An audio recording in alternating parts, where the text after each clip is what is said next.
Chris, there's this thing I've noticed on every long ride meetup.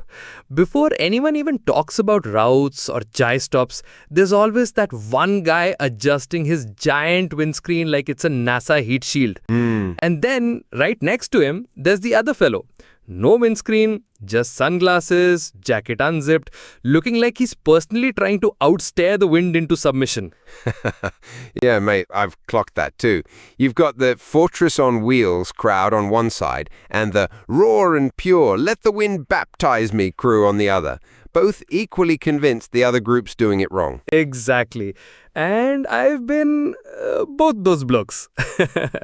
On my Hunter is just me, a tiny headlamp, and the road. Nothing between us. Which means at 90 kilometers per hour, my jacket balloons up like a parachute and my neck starts writing its will by the time I hit the third toll gate. That's one way to make your chiropractor rich. Oh, yeah. And then there was that winter trip on my brother's Himalayan 450. Big, tall screen. I swear it felt like riding inside a fish tank. Barely a breeze on my face. Even the bugs were confused. They just sort of splat on the screen like they missed the invite to dinner. Which I guess is better than extra protein mid-ride. Yeah, but here's the thing. The ride was 1200 kilometers over 3 days. And I got off every day feeling fresh. Not that I've been fighting an invisible giant for 8 hours feeling. That's the thing people don't get till they've done a proper run.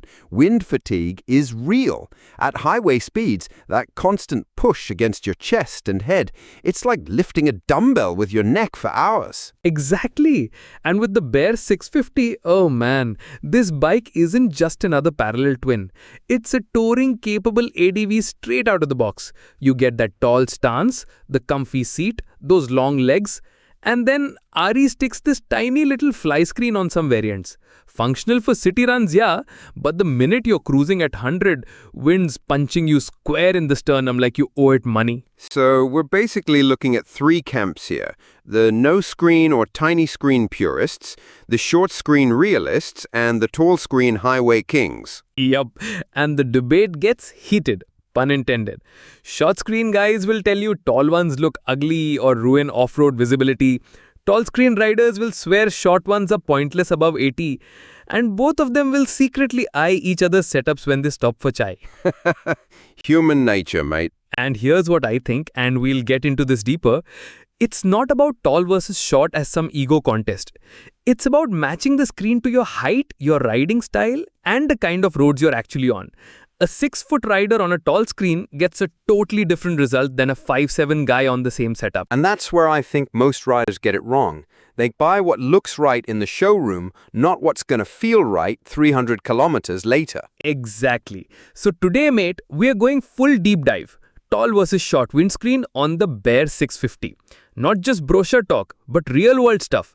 I'll tell you how my short screen fared on a Goa run. You can share your tall screen Ladakh prep stories.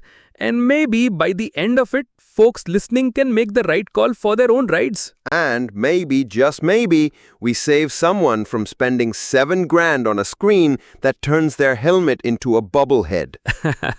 Yeah, let's save a few boys. necks and volumes. And no, Chris, I'm not talking about you after a pint too many. I'll have you know, mate, I'm perfectly aerodynamic at any height. Yeah, sure. But seriously, a tall windscreen on the Bear 650, we're talking about a proper 16 to 20 inches above the headlamp. This isn't just a cosmetic thing. You fit one of these and the riding experience changes, especially once you cross 90 kilometers an hour. I've run one on my Interceptor for a while, similar principle, and I can say straight up, it's like moving from an open terrace to a balcony with glass panels. The wind's still around you, but it's no longer throwing punches at your chest. Exactly. And with the Bear 650's upright riding position, you're sitting right there, exposed. At stock height with no or minimal screen, wind hits your upper chest and helmet. On a long highway run, that constant pressure makes you tense your shoulders without even realizing it. By the time you pull into a dhaba, you're thinking, why am I so tired? I just sat all day. And then you have that weird neck stiffness the next morning. That's wind fatigue. Oh, I've been there. My first proper tall screen test was on the Pune-Bangalore stretch. 840 kilometers in 2 days, mostly 90 to 110 kilometers an hour cruising. And mate, I got off feeling fresher than I had any right to. No sore traps, no constant helmet wobble. Even in the drizzle outside Satara, the tall screen pushed most of the rain up and over my visor. That's the other underrated part, weather protection. People think windscreens are just for wind, but they're basically your first line of defense against bugs, rain, and cold blasts in winter. True. And here's where it gets interesting. Tall screens aren't one size fits all. If you're under 5 feet 8, that airflow might hit right at the top of your visor, creating turbulence and noise. It's not dangerous, but it's bloody annoying after a while.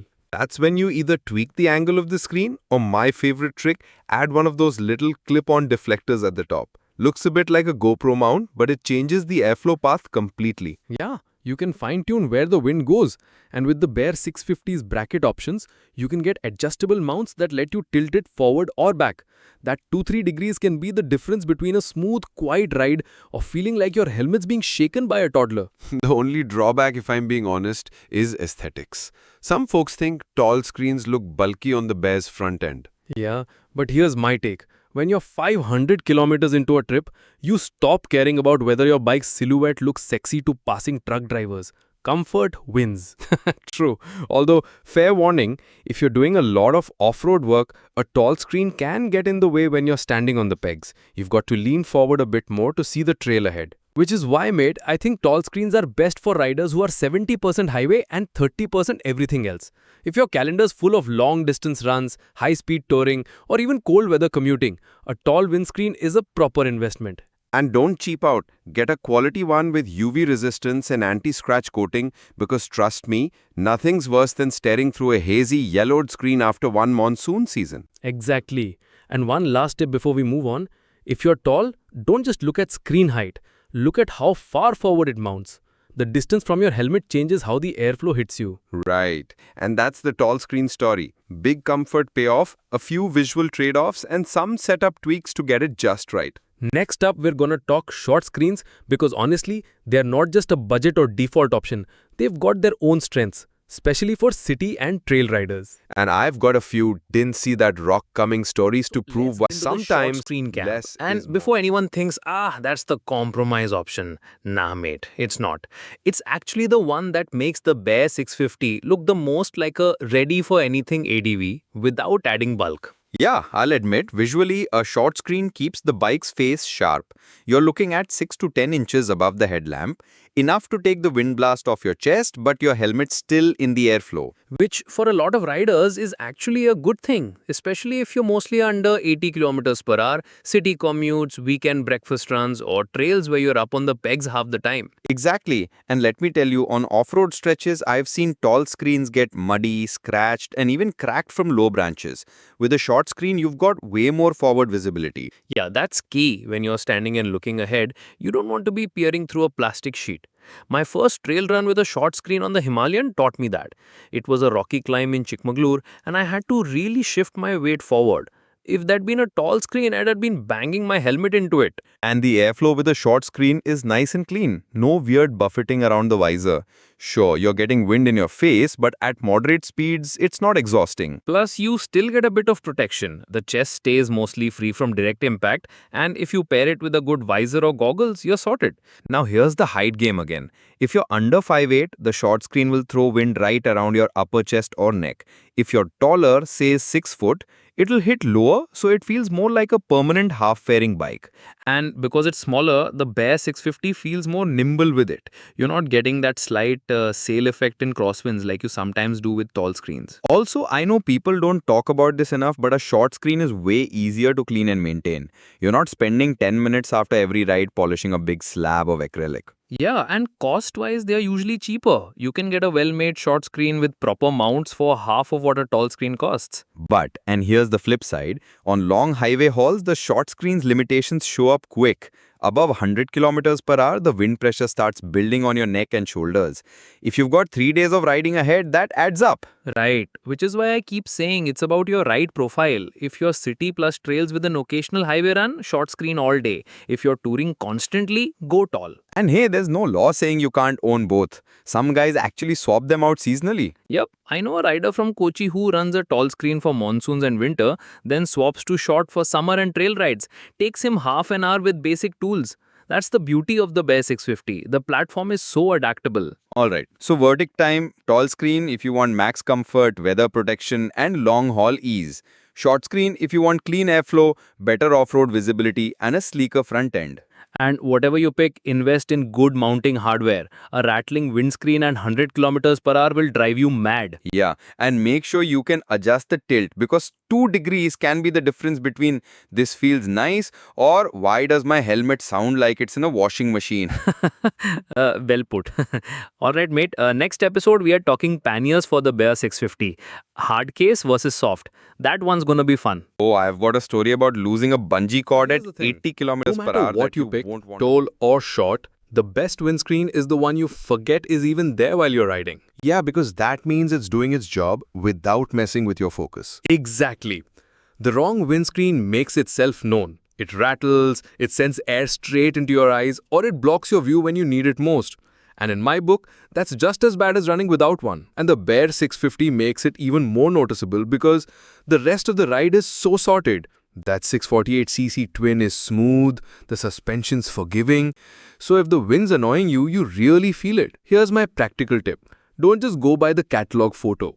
Borrow a friend's bike with the screen you're considering, or at least sit on your bike with it installed. Sometimes the way your body lines up with the airflow is totally different from what you imagined. And don't forget about your helmet choice. A tall screen with a noisy ADV helmet can be more irritating than a short screen with a quiet touring helmet. Yeah, that's a sneaky one. I learned that on a 500-kilometer Pune to Goa run. I had a tall screen, but my peak visor was catching air and turning my head into a sail. Took it off mid-trip and suddenly it was bliss. Laughing, the simple fixes are always the ones you find too late. And if you do get a tall screen and find that buffeting's driving you crazy, try a clip-on deflector. They're not just a gimmick, they can really smooth out the airflow over your lid. Short screen owners, don't think you're immune. If you're doing a big trip, you might want to pair it with a neck buff or a taller visor just to keep fatigue down. Yeah, and remember, this isn't a forever decision. Your riding style changes, your routes change, and sometimes your patience for wind noise changes too. So don't stress. Buy the one that makes sense for the next 6 to 12 months and swap if you have to. Exactly. Bikes evolve with you. The Bear 650 is just the start. And honestly, the fact we're even having a debate about windscreens means Aadi's given us a platform that's built for serious miles. True, 20 years ago, we were just happy if the bike didn't overheat in traffic. Now we're fine-tuning airflow. That's progress, man. And speaking of progress, you know what's next? Panniers, luggage racks, and the age-old debate of hard case or soft. Yeah, that one's gonna get heated. But for today, tall or short, as long as it gets you riding more, you've picked the right. Couldn't have said it better. Alright, we'll see you on the next run. Until then, keep the rubber side down and At the the wind end in of the just day, the right place. tall or short windscreen, panniers or no panniers, it all boils down to one thing. What kind of rider you are when the road opens up in front of you. Chris, yeah. Some of us want that cocoon of calm behind a tall screen, watching the kilometers melt away without the wind trying to rip our heads off. Others, they want the chaos, the wind in the chest, the helmet buffeting that feels like the bike's laughing along with them. And neither one's wrong, mate. That's the beauty of this game. We ride for different reasons in different ways. The Bear 650 just gives us the canvas. The colors are up to us. Chris chuckles. You sound like a poet now. Next, you'll be writing greeting cards for bikers. Happy birthday. Here's to fewer potholes and more fuel stops with samosas. Yeah, I'd buy that. Chris, grinning. I'd buy too. But honestly, folks, don't let the internet tell you what's right for your bike. Try the gear, test it in the real world, and listen to what your body tells you after a few 100Ks. That's the only review that really matters. Chris, couldn't agree more. And remember, the ride's not over when you park the bike. It's in the chai stop conversations, the grease under your fingernails, and the way your helmet smells of rain 2 days later. This has been Man Machine Garage. Whether you are behind a tall screen or short one, or none at all, keep the thump alive, keep your heart open to the road, and never stop chasing that horizon. Chris, ride safe, ride far, and if the wind's in your face, maybe that's exactly where it's meant to be. Until next time, brothers and sisters of the road, thump on.